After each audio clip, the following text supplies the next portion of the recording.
It's nice to be here. I've seen so many faces today that I've seen over the years, various places, clinics, races, all sorts of things, and lots of people I haven't met yet who I hope to meet today and tomorrow. I'm glad you're all here. Help me again. I wasn't able to see all the hands a while ago. How many of you have been coaching for more than 10 years? Okay, great. Super. That takes us back to about 2005. Anybody been coaching since about 1980?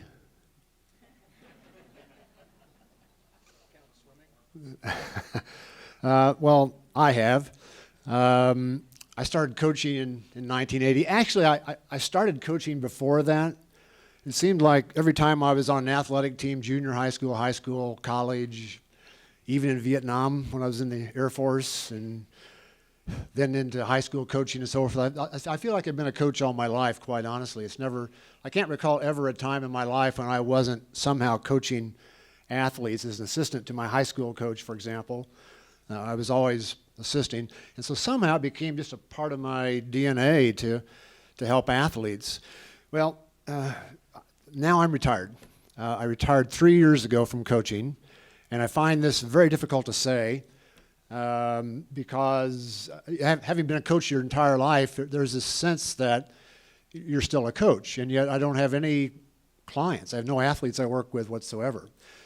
So what I'm going to tell you today about is kind of how I got started in coaching, just very briefly how it all came to be, because I think I was one of the first coaches in cycling and triathlon, mountain biking, and so forth. I'm sure there were a few others scattered around the planet that I never met, but I was probably one of the first, doing it at a time when nobody wanted to do it because there's no money in coaching.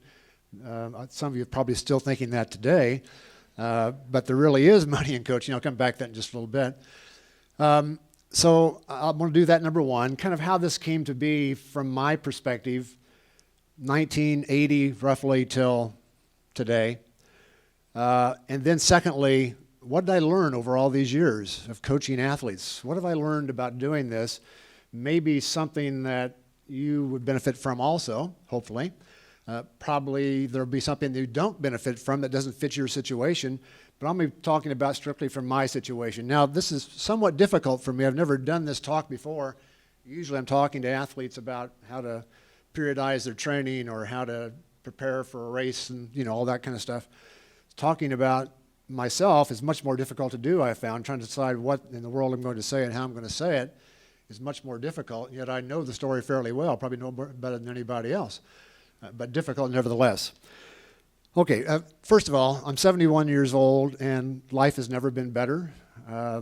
If you're not 71 years old yet, there's a great deal to happen ahead of you yet that you can have a great deal of fun with. For me, it's just been a ball. It's been a blast. I've always enjoyed it. I've enjoyed everything about it. So let me take you back to how it got going. Where did this all start? I was thinking about that the other day. And I can bring it back to 1 week in my life. And I don't recall which day it was that week, but there was this one day in my life, a 24-hour period that changed my life. Now, some of you have probably had those things happen to you also at some point in your life. Mine, though, was the last week of May, 1980. The last week of May. I cannot figure out which day it was. It was a day of the week, I recall, Monday through Friday. It wasn't a weekend. But I recall that very vividly, what happened that night. I go to bed, and I had something on my mind. I had been a teacher for about 10 years at that point, a high school teacher, track coach, assistant football coach, and but I knew something was wrong. Something wasn't right about my doing this, being a teacher and a high school coach. Even though I enjoyed the coaching tremendously, the teaching really just wasn't something that I was really having a great time with. Students don't want to be there. And that was always difficult for me because I just enjoyed the hell out of the stuff I was talking about. But the kids, for the most part, some were really, obviously not all kids, but so many of the kids just did not want to be there. And so consequently, I was always struggling with how do I entertain, a classroom full of 15-year-olds for an hour, 5 or 6 times a day. And it was becoming a real challenge to do that sort of thing. I'd run out of ideas. I'd come up with all kinds of stuff I was doing to involve them in the subject. And I was starting to run out of ideas. And so this night, I go to bed, and I'm thinking about this. And I can't see myself coming back for the coming school year. And this is the last week of school, 1980. And I can't see myself coming back for the following school year that fall. So I'm laying there, and I can't sleep. So what am I going to do? If I don't go back to teaching, what am I going to do? I've got a degree in exercise science. I've got a degree also in American history, and these things really fascinate me. So can I use these things? I was a runner at the time, and that fascinated me more than the other stuff. And so I decided while I was laying in bed that night, this is over the course of several hours, I think what I'm going to do is I'm going to open a running store in the little town I lived in, which is Fort Collins, Colorado, up the road here about 45 miles. I'm going to open a running store. Now, that may not seem quite so amazing today, but you have to realize this is 1980, and there were probably only a handful of running stores in the entire United States back then. If you wanted to buy running shoes in 1980 or before, you typically went to a general sporting goods store, someplace where they sold basketballs and golf equipment and so forth, and you'd go there to buy your running shoes, and some guy who played football would wait on you, and he knew the price of the shoes and what color they were. And that's all you could figure out. And so there was this movement afoot. Running had become a big deal in the U.S. back in the 70s, especially the late 70s. And by 1980, Alberto Salazar's on the scene. He's dominating, starting to dominate road racing. A young guy, very outgoing, and he's beginning to influence a lot of runners to become more vociferous about their sport, to really demand that they get some support from the community in terms of running races and so forth. And so opening a running store I thought would be good in the town I lived in because there was a large number of runners. We would get, this is the numbers now, in those days we would get like 100 people to show up for a race. That was a large number of people, 1980. So I'm assuming we've got a large audience here. So I think I'll start a running store. And so I spent the entire night just running through the details. What am I going to call it? What brands will I carry? Where will it be located? What will the name of the store be? This is my night. No sleep whatsoever. The last thing I'm thinking before the sun comes up is, how do I tell my wife? I'm going to quit my job and open a running store, she's going to say to me? Yeah, sure, you're going to do that. There's no money to be made in a running store. Everybody knows that. There's only one running store in town, and it's not doing very well. Everybody knows it's about to go out of business. So I'm laying there trying to come up with the guts when she wakes up to lay the new information on her, the new direction we're going in life. And so she wakes up, and I say, honey, I got something to tell you. I've decided to quit my job and open a running store. And she said, great. She was 100% behind me, which was fantastic. It was amazing to have this idea, which I thought would go no place, and my wife is supportive. So I felt like that day, wow, this is amazing. I'm going to quit my job, and I'm going to open a running store. You know what happens that day? I go to school. It's the last week of school, 1980. I go to my classes all day long. I'm the track coach. It's the last week of the track season. We're down to the state championships. And so I'm meeting with a few of my athletes who have qualified for state. And one of them was the miler on our team. And so after our meeting was over, they'd all gotten the workouts in for the day, I'm chatting with my miler, and nothing in particular. And he said, hey, did you hear the news? And I said, no. For the Rockies, which is the running store in Fort Collins, is for sale, he said. You're kidding. I didn't tell him what I was been thinking, but here I am. I've just decided to open a running store, and I find out the next day the only running store in town, one of the few in the world, is for sale. Amazing. What a fantastic situation to be in. So immediately, as soon as that meeting's over, I go down to the store and introduce myself to the owner. Oh, by the way, he wasn't there when I got there. There was a sign on the door that said, gone running, back in 45 minutes. That's why. I could very easily see why they weren't making it. They closed like at 4 o'clock in the afternoon when everybody's getting off work to shop. They're closed to go for a run. So I think I've already got it figured out what the problem is here. So I wait around. I meet the guy, we chat. I say, hey, I want to buy the store. So we started chatting. This conversation went on for a couple of weeks. And finally, we worked out a deal. And I bought for the Rockies, I forget, 3 weeks later, something like that. And so now I'm the proud owner of a running store. Now I've come from an exercise science and history background, teacher, high school teacher, and all of a sudden now I'm in the world of retail. Well, I thought it was simple. I thought all you do is you buy this running equipment like running shoes at wholesale, and you sell them at retail, and you put the difference in your pocket. I thought, what could be simpler than that? So I started out, one-man band. I'm the only person in the store first couple of weeks, and taking care of customers, and began to realize, man, this is difficult to do. People are always looking for sales, and they're always looking for the cheapest possible. And consequently, I had realized I can't make a living here if I just sell based on price. I got to do something besides price. So I soon realized I need to bring in some people to help me out, some employees.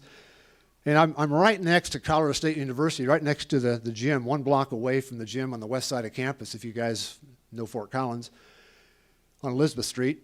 And so I hired a couple of local athletes from the university who were working on, in one case, a doctorate, in the other case, a master's degree.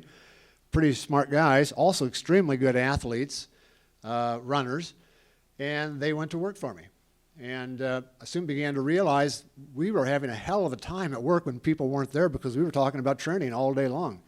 We just talked about how to train for a marathon, how to train for a 5K, recovery, all this stuff. Every day we'd just spend our days just chatting with each other, and sometimes becoming arguments about how to train, because we each had our own way of seeing the world. And we began to blend our ideas as we talked more and more about all this stuff. And so that kind of became the incubator, without knowing it, for my coaching business, which was to happen later on. So that's how the thing got started. That was 1980. By 1984, my store has been twice named one of the best running stores in the country by Runner's World magazine. So I think I've got retail figured out now. By the way, the first year I lost so much money starting that business, getting it going, I could have gone to Harvard Business School and learned all the things I needed to learn. But I learned them the hard way by paying out of my pocket bad experiences, which became learning experiences for me, some of which I'll share with you in a little bit, which have to do with your coaching businesses. So it's 1983. I've now taken up triathlon also, by the way, besides running. I've hired triathletes. I've now got something like about 8 employees working for me, all very, very good athletes, a couple of pro runners, a couple of very good triathletes, just a really nice group of people to be working with all day long. In 1984, early 1984, I had an idea. The idea was, what if we had a triathlon store in Fort Collins? Now, the world was not ready for a triathlon store in 1984, but I wasn't smart enough to figure that out. It took me a long time to figure out that also. I could have gone to Harvard Business School again as soon as I made that decision and started to act on it. But interestingly enough, right next door to my running store was a bike shop. And my running store was tiny. It was, oh my gosh, about the size of, see that kitchen area over there? Just a little bit bigger than that kitchen area is what my shop size was. It's a tiny little store. You don't need much when you're selling mostly running shoes and shorts and singlets and socks. Didn't take a lot of space. So I had this running store, or bike store, right next to my running store. So in 1984, I get to talking to the guy that owns it, and he's interested in getting out of the business. So here I am again. I'll buy it. So I wind up buying the running store next to the bike store next to my running store. I take out the wall between the two, and I have what I suspect was the first triathlon store in the world. Now, again, the world was not ready. We probably had, I don't know, 20 triathletes in Fort Collins in 1980 or 84. Certainly not a magnificent market to be building a company around. So I buy it anyway, not realizing. By the way, I tell my wife about this, and she says, yeah, let's do it. Good idea. So she's there behind me, so I've got somebody else I can blame besides me. It's just my stupidity. That, by the way, turned out to be the worst financial decision ever made in my life, short term. Long term, it turned out to be the best thing I ever did in my life. That was probably the first lesson I ever learned, but it took me years to learn that lesson, that what I'd done that day when I bought the bike shop was short-term stupid, long-term brilliant. So it did a lot for me. And sometimes the worst things in your life turn out to be the best things. It's amazing how that happens. So I buy the store, take out the wall between the two.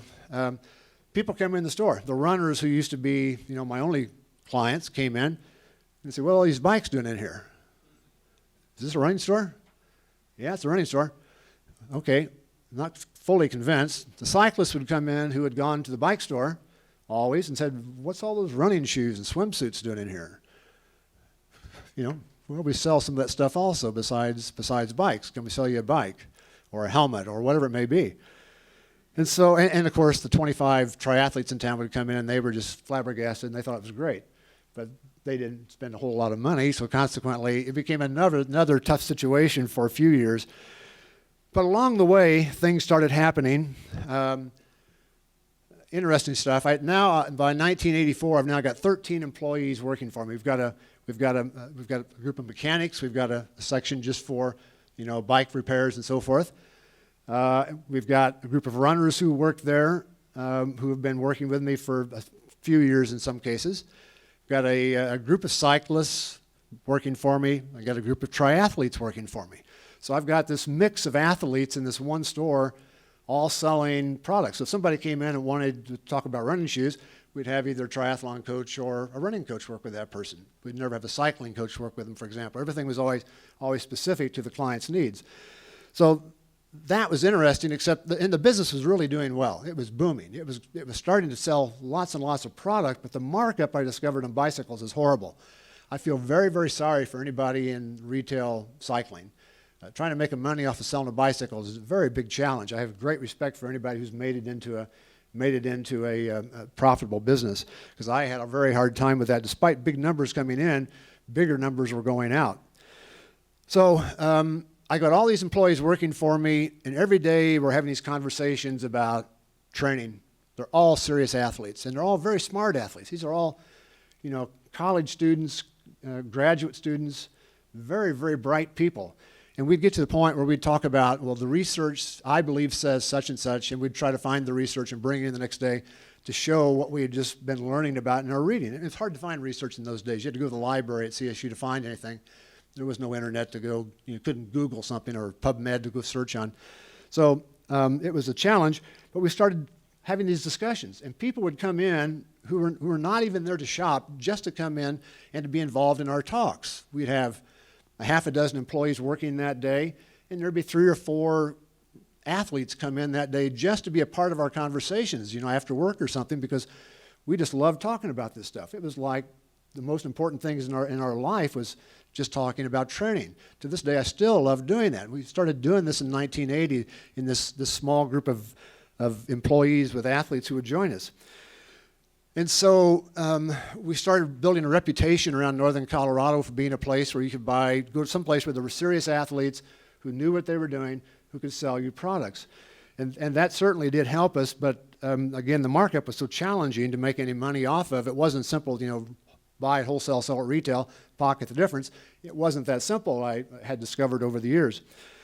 So what I noticed was happening, though, was people, when they would come in to buy something, they want to buy a pair of shoes. What they would typically do is say, "Is Joe here? Could he help me?" And that happened so often that it was starting to become somewhat of a nuisance for me, actually, because I've got important things to do. I got paperwork to shuffle and checks to write, and here I've got 13 employees working for me, and they're standing around watching me sell shoes and bikes and all this stuff, because for whatever reason, people kept asking for me to be the person that sold the stuff to them. And what they wanted to talk about was how should they train for their upcoming event, a running race, a triathlon, a bike race, mountain bike racing was just starting. They always want to talk about these things, and so I was basically giving out free information while I'm selling products to people. And I know I should be back in the back room writing checks and shuffling paper, and let somebody else who I'm paying to do this actually do the labor out front. So finally, about sometime in 1984, probably late 1984, I realized that couldn't keep on going. I had to somehow get people to use my employees, who are also very, very smart people and athletes themselves. They could do the same thing I'm doing. And so I said, okay, when somebody asked me, I said, you know, I'd be happy to help you to help you work out a schedule for your next race, but I got to charge you $5 for it. And I thought, well, that will right there, that will kill any of this stuff that happens. Nobody will ever possibly want to pay $5 to find out how to get ready for a race. You know, what could be easier to figure out than that? And lo and behold, it had just the opposite effect. It was like people now didn't feel guilty about coming in and taking me away from my paperwork and such and asking for me. They were going to give me $5 when I gave them a schedule. And so $5 isn't enough. So I raised the price. Okay, it's $10. You know, it's $10. I thought nobody will pay $10 to have that, find out how to train for a race. Nobody. Lo and behold, they did. And this kept going and going and going and going. And finally, I'm charging $80 to write a schedule for somebody. And I'm thinking, wow, I am making more doing this thing on the side, coaching, than I am off the retail business, because if you've ever been in retail, you know it's not wholesale retail and you know, selling and the difference in your pocket, because everybody else comes first. Your suppliers have to be paid, your employees have to be paid, and down the list, the rent on the building, all this stuff has to be paid. And if there's anything left, then the owner gets it. And usually, most months, there isn't anything left. You know, it's like November, December, January, February, that's like dead. You're not selling anything. You get somebody in the store, you're just lucky. Hopefully that they wind up buying a pair of socks or something that day. So you try to live off of the other 8 months out of the year. So I keep raising the price. My mother could never figure out what I did. This is how ridiculous it was.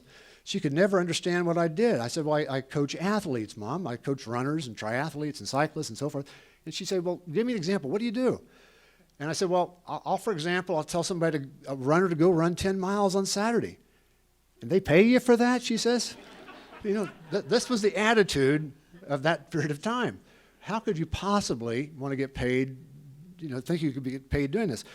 So anyway, I'm now writing schedules. And by 1987, I've decided I enjoy the coaching I'm doing more than I do the retail. Much more, much more. By this time, by the way, I started a race management company, so I was putting on triathlons and running races around northern Colorado. I had another running store we had opened in Laramie, Wyoming, which is just up the road from Fort Collins, a ways across the state line. So the company was growing pretty big. We were doing a lot of things. It was bringing lots of people into the store. But again, I wasn't enjoying it. It was like, something's wrong here again. I really enjoy coaching, though. That's a lot of fun. I'm having a good time doing that and making more money besides doing that than I was the other. And I was still charging $79.95 a month in 1987. Why $79.95? That was because in Fort Collins, if you wanted to buy a membership in a local health club for one person, it was $79.95. And I figured that had to be the top limit. Nobody would pay more than that for coaching, since that's, you know, kind of the equivalent in the same industry. So in 1987, I decided to sell the business. And hard decision to make, but I decided I needed to do that. And so here I am with my wife again. Honey, I've decided to sell the businesses, and I'm just going to go into coaching. Great. She's behind me again. You know, she's always been that very supportive person for me, which has been remarkable to have somebody on my side every time I make a stupid decision. There was no money in coaching back in those days. There were no coaches. Nobody knew what the hell you're doing. Nobody knew at all what was going on.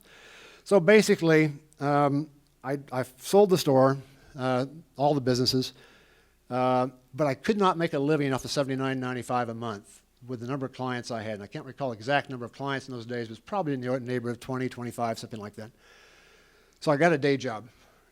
And for the next 6 years, I worked this day job 5 days a week. At night, I would come home and coach, write schedules for athletes, call athletes. On the weekends, I would coach the entire weekend. And it was like sun up to sundown, 7 days a week, nonstop. It was very, very hard, but I was loving it. I had a great time doing it. The entire time I was never sad, never unhappy that I decided to make this change in my life again. So I decided shortly thereafter that I had to get more clients. I couldn't raise my fee, $79.95 as much as anybody's going to pay for this. I had to get more clients. So I worked out the numbers. I had to have 73 clients. I had to get 73 clients coaching at $79.95 a month, and I was going to make roughly $60,000 a year, something like that. And that's going to work out okay in mid-1980s. So I started out working my day job, trying to promote my business to people along the way. I'll come back to how I did that in a little bit. Started to promote my business to people, trying to get athletes. And they started coming in, and I started getting more and more athletes. And after a while, I'm coaching 40, 50, 60 athletes at a time, day job. I'm doing that, taking care of their needs after work until midnight or so, getting up early the next morning, going at it again until I have to go to my day job. Weekend, spend the entire weekend working on it. It was total nonstop. I was gone constantly. Didn't have any time, but the money was looking good. I'm making roughly 60, well, not quite that point, but I'm making enough, let's put it that way, off of 2 jobs, a day job and coaching on the side. By 1992, February 1992, I get my 73rd client. So now I've got it. I've got what I need. So I quit my day job, and I become a full-time coach. I'm now just coaching, and that's all I'm doing. And along the way, I had met just a couple of coaches. I didn't know of anybody else before 1989 who was doing what I was doing.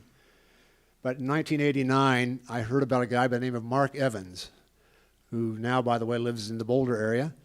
And he lived at that time in Walnut Grove, California, if I recall right. And so I called Mark and asked if I could come out and meet with him. I wanted to just meet somebody who was doing what I was doing, because I didn't know anybody else to talk to. I had nobody to get ideas from, nobody to talk about problems with. It was just like I'm in isolation all the time in this little world of mine, coaching athletes. So in 1989, I flew out to meet with Mark in Walnut Grove. We spent a day together, and I just had a fantastic time. Mark is still a very good friend of mine, by the way. He's written a couple of books himself, very smart guy. And so we got to know each other quite well, and then other coaches began to come on the scene. I started meeting other coaches. And by the late 90s, there were maybe 40, 50 coaches around the country in all the sports I was coaching, freelance coaches, now not college coaches and high school coaches, but freelance coaches. So there weren't very many of us. So along that period of time, about 1994, I think it was roughly, I decided I could not keep on with all 79 clients. More people were asking for coaching all the time, and I had a waiting list. So I decided to bring on an assistant coach. And so at that time, I hired one of my clients, actually, Gail Bernhardt. I think she's here someplace. Is Gail around? There she is back there. Hey, Gail. So was it 94? Right around there. She went to work for me as an assistant coach. She's now gone on to be an Olympic coach, works with Olympic caliber athletes and has written books and all kinds of stuff. Another fantastic coach I hope you get a chance to meet. But nevertheless, I hired her as my first assistant coach, and we started working together. We became kind of a team of working with athletes. And then I hired my son after that, Dirk. As he mentioned, he was coaching also just shortly after that. He had been racing pro cycling, racing as pro cyclist in Europe for several years, and now is back in the States full-time and racing here. And so he became one of my coaches also. And then around 1997 or so, 96 maybe, I hired a friend of mine who I'd known since 1972, Tom Manzi, who's still a coach in my organization, lives down in Tucson in the winter months. He lives down there, yeah. So then I hired my fourth coach. This is about 1997 or so. I hired my fourth coach. Smart, great background in sport, great connections in the field, background in exercise physiology, the perfect guy. Nobody could be better. I hire him. I'm like a month into it, and I get phone calls from the 5 clients I gave him, all telling me how much they hated him. And so I learned a big lesson that day that just because somebody knows a lot of stuff doesn't mean they know how to coach. There's a lot more to it than knowledge. There's a lot of stuff that has to do with personal relations, and he had very poor personal relations.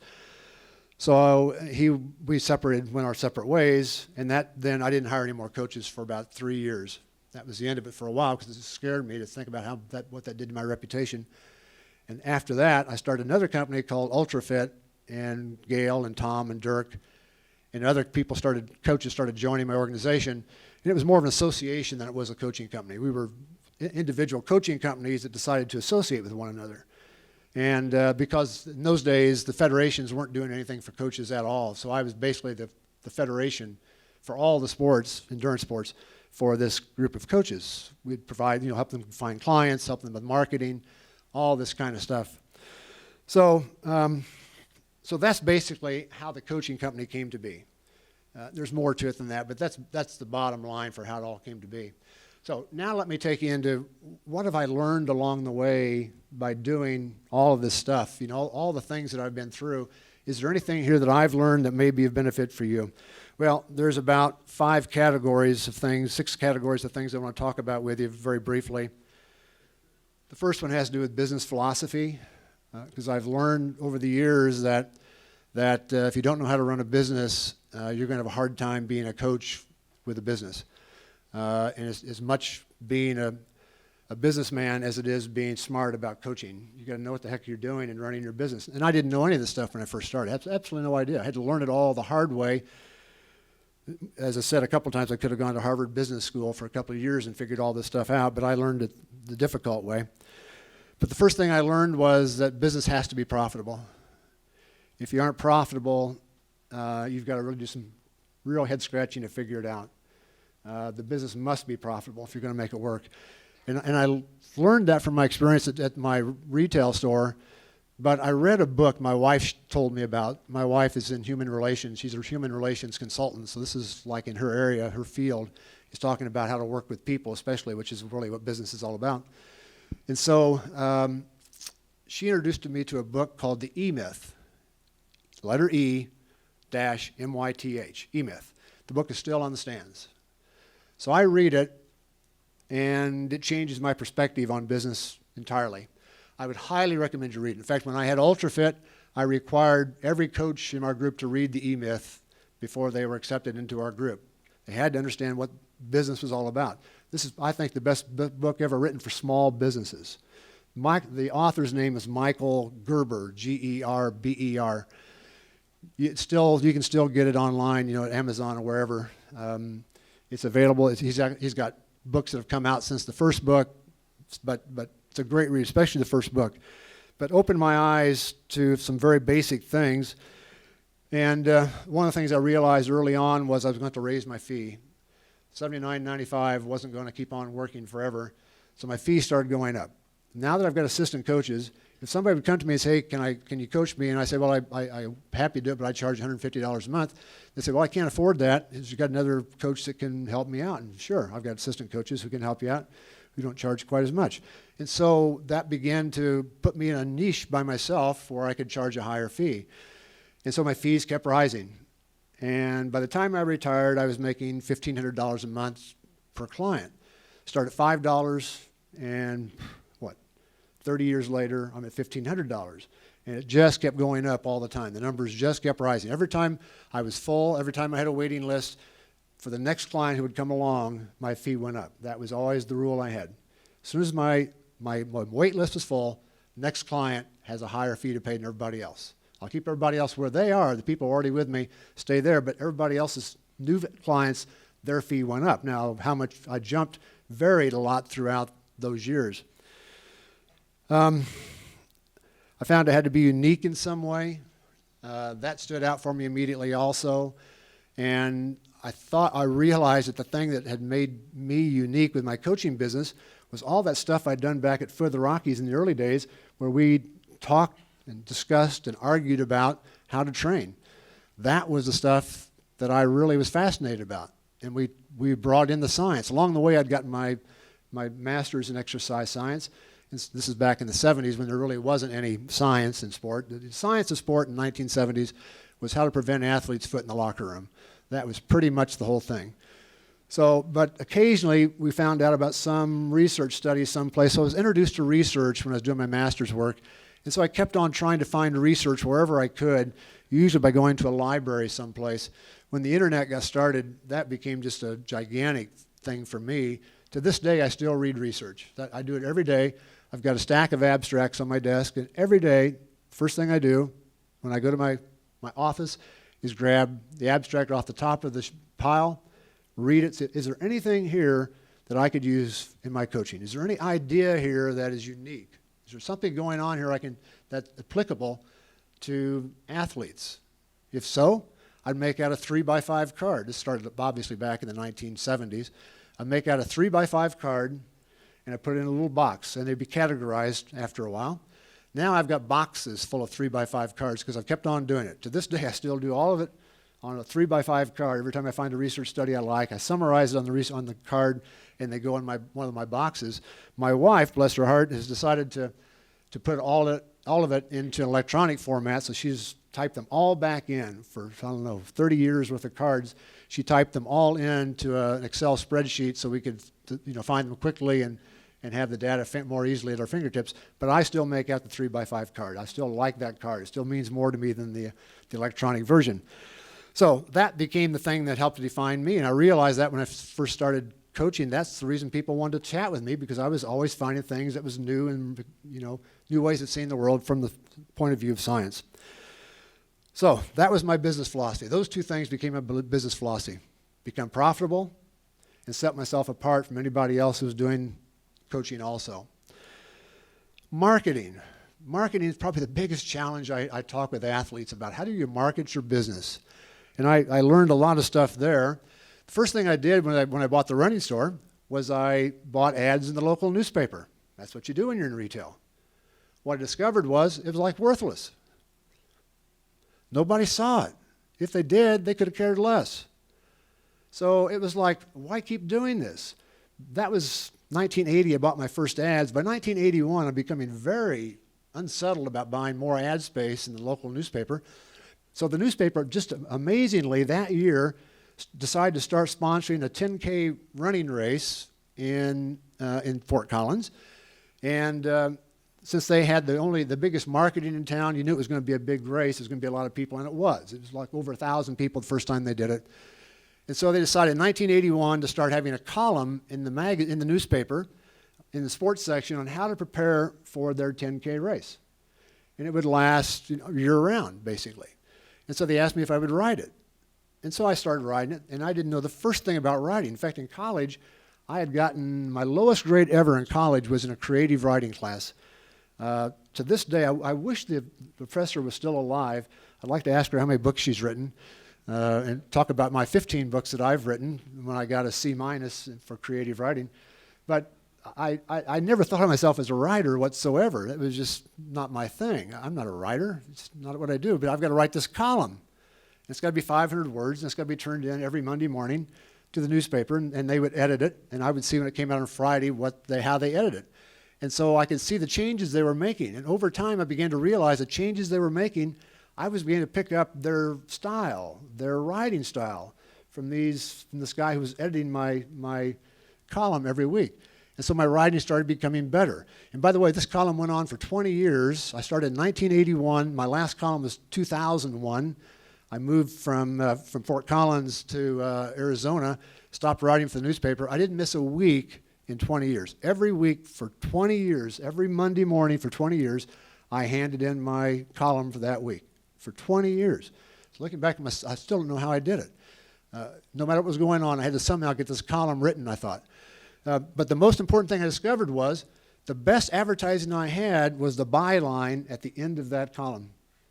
It said, Joe Friel owns Foot of the Rockies, which is a running store.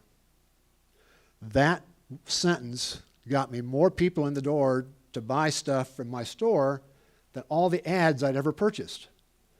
And so I began to realize there's something going on here. I've got to figure out a better way to market myself without using ads, but by figuring out how to get paid for doing it. Because I was getting paid $20 to write one of these articles to the newspaper. I got $20 to advertise. Well, how else can I do that? So I started figuring out ways to get paid to advertise. And I've done that ever since. I've always figured out ways to get paid to market my business. I've never bought advertising since 1980. I just quit doing that.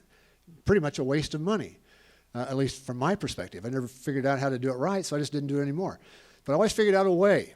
And that led me in 1989 to make a decision. I'm trying to grow my business now. I realize I've sold my running store, my triathlon store, my cycling store. I've sold that in 1987. It's now 1989. I'm working a day job, coaching at night, coaching on the weekends. And so I realize I need to reach out beyond northern Colorado. I'm running out of clients, potential clients in northern Colorado by this point. We're filling up pretty well. And so I made a decision. I've written all these columns for this newspaper. I'm going to see if I can sell any of those columns to magazines that also cater to athletes. So I'll get paid twice for the same article, and I'll get a byline again. And so I picked out magazines that I thought would be the ones most likely to publish my stuff. And every month I would write the editor a letter. No email in those days.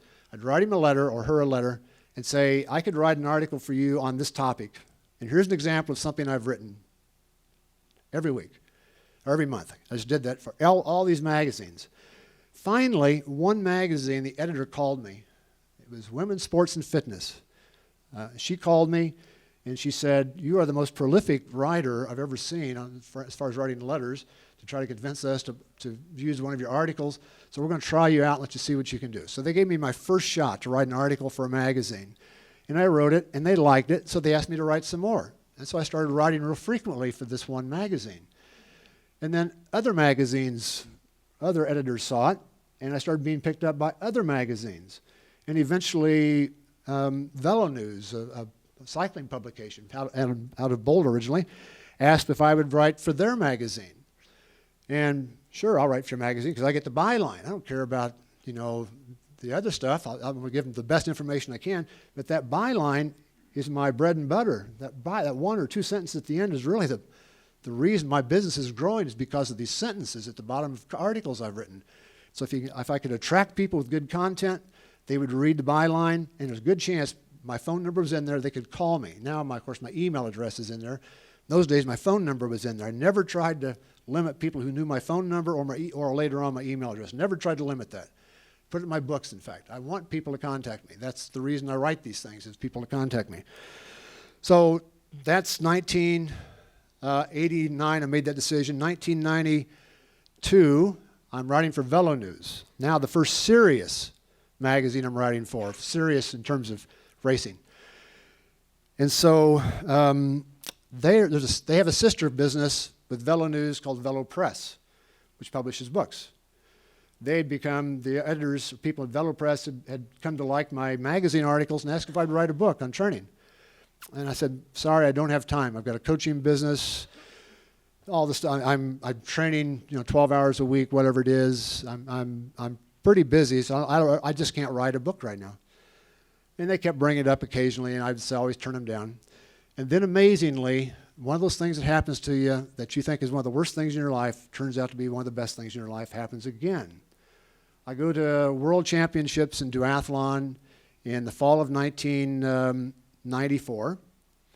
And while I'm there, I get a bad cold. Don't think anything of it. That's like in November.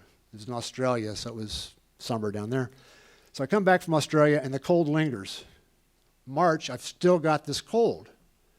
And it's starting to concern me a bit that I can't get rid of this cold. I run a race. Being as stupid as I am, like all athletes, I run a race with my heart rate monitor on, a half marathon in the mountains of just outside of Fort Collins, and lo and behold, my heart rate is like sky high during the race. And I'm just doing it for a workout. I wasn't even racing. I was just doing it for a workout.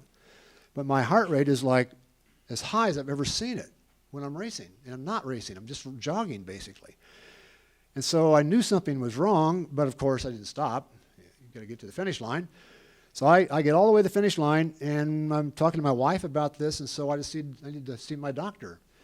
Long story short, I was finally diagnosed with a virus that had gotten into my heart. Apparently back in Australia, I'd gotten a virus in my heart, And it was causing one of the valves, the mitral valve in my heart, not to close all the way. So there was what they call regurgitation.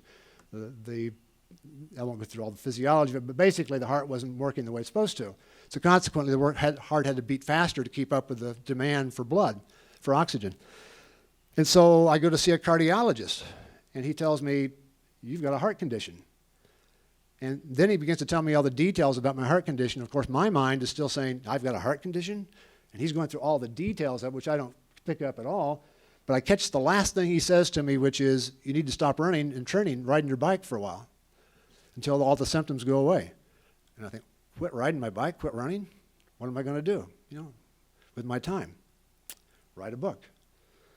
So I call Velo Press and say, hey, I think I've got time. Something like about 12 hours a week just became free. How about if I write a book? That was 1995. The book became the Cyclist Training Bible, the first book I ever wrote. I thought, I'm just writing this book just to kind of confirm to myself I understand what I'm doing. I thought it would sell a couple thousand copies, and that would be the end of it. It would just eventually go away, but I would have had this opportunity to express my ideas on paper and be able to defend what I thought I knew about training. And the book sold 5,000 copies the first month. It became eventually the best-selling book on training for cycling ever. And then I kept getting asked to write more books, and so now I'm working on my 15th book right now. I'm about halfway through my 15th book at this point. It's still got a long ways to go, and I've got at least 2 more books I want to write. My wife keeps saying, since you're retired, you're going to keep doing this. And I say, well, I enjoy it, so I'm going to keep on doing what I enjoy. I have a good time doing it. So that became the best marketing I ever did. The other thing I discovered about marketing was that one personal contact with one person is more valuable than one impersonal ad that reaches 1,000 people. One personal contact is the best thing I could do. So I started making personal contacts with athletes starting way back at the store for the Rockies. I kept a stack of postcards on the counter next to the cash register. And the thing my employees was told, whenever you sold somebody a pair of shoes or bike or whatever, and they paid you with a check, which is very common back in those days. Today it's almost always credit cards. But back then it was usually a check.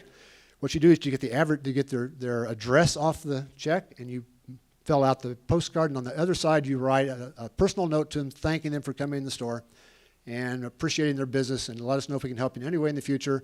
I'll look for you at races, whatever. Sort of just be personal with the person. And I'll stick them in the mail at the end of the day. So every day there'd be a stack of postcards that go in the mail, and we'd reach out to people individually, one-on-one. It was amazing what that did for our business, just reaching out to people one-on-one. I still do it to this day. I still answer emails for athletes. I get 4 to 10 emails a day from athletes who have read a book or something, and they just have a question about training. How can I do a better job of whatever it may be? And I tell them what I think. And I spend, I don't know, maybe an hour a day just answering questions for people I don't even know. But those people, as far as I'm concerned, are my customers. They're my customers. They buy my books. I owe them something. So I always give back to answering any questions they have. I'm there to help them out. No problems, never passed anybody up. I've answered every email I've got. I've got one on my desk right now that's been there for a week, and I'm having a hard time figuring out how to answer it, so I'm starting to sit until I figure it out, but that's unusual. So one personal contact, more important than anything else I could do, I found in terms of marketing. Care for clients. I believe my clients are the most important people in the world. They could do more for marketing my business than anybody else on the planet. So I would do everything I could for them to help out their situation. I was in contact with them daily.